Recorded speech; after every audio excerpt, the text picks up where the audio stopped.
आणतोय. महाराजांना तरी पटेल का? महाराजांना तरी आवडेल काही गोष्ट? हे यांचं डोकं, तुमच्याकडे बघण्याचा दृष्टिकोन, महाराष्ट्राकडे बघण्याचा दृष्टिकोन.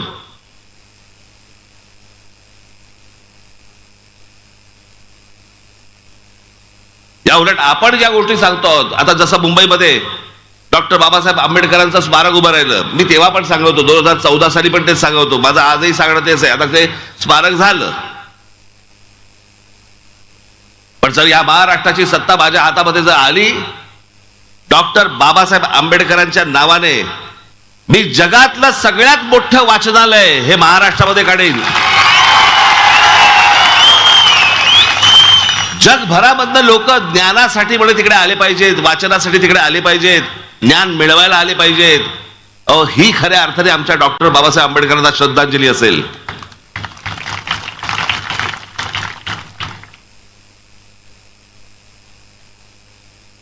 आमच्या महाराष्ट्रामधल्या जास्तीत जास्त मुली या शिकल्या पाहिजेत. शिक्षणापासून त्या वंचित राहता कामा नयेत. जितक्या म्हणून आपल्याला मुलींच्या शाळा काढता येतील, त्यांना शिकवता येईल, ते आपण शिकवलं पाहिजे. ते जर शिकवलं तरच आमच्या ज्योतिबा फुलेंना आपण श्रद्धांजली वाहू शकतो. नाही तर कशासाठी यांचे फोटो लावायचे हो?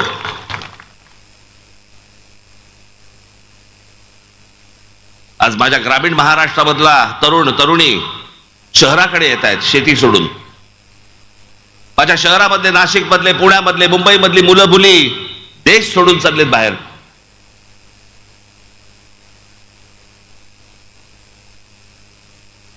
हे काही चांगलं वातावरण नाहीये, पण ते का देश सोडून जात आहेत, मला असं वाटतं याचा विचार करणं गरजेचं आहे. कानावरती सतत अभद्र बातम्या, सतत अभद्र बातम्या.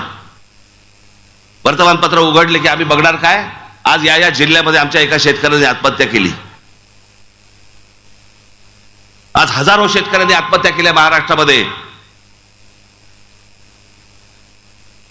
काय त्याच्यावरती कोणता आज राजकीय पक्ष काय बोलतोय, त्याच्यावरती कोणत्या प्रश्नाची उत्तरं काढली आहेत?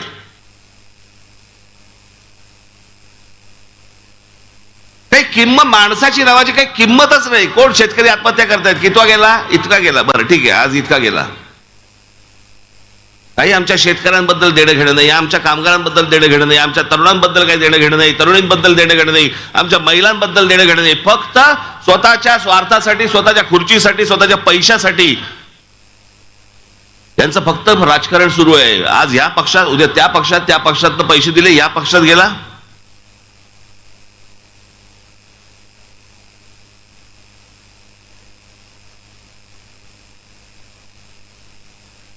हे सगळं राजकारण, ह्या निवडणुका, बस रे खाली बस.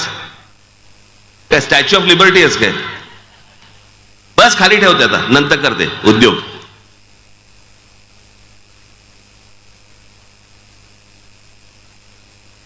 ते माझ्यासाठी नसतं, ते चॅनलवाल्यांच्या कॅमेरासाठी असतं. मी दिसलो पाहिजे, आहे घरी दाखवायचं, बघा गेलो होतो सभेला.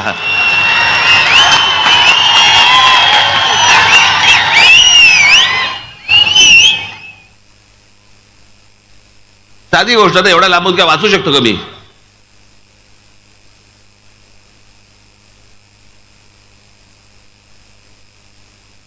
आज तुम्हाला चांगले रस्ते मिळत नाहीत, मुलांसाठी चांगली मैदानं मिळत नाहीत, महिलांना आमच्या चिल्ल्या पिल्ल्यांना घेऊन जायला चांगल्या बागा मिळत नाहीत.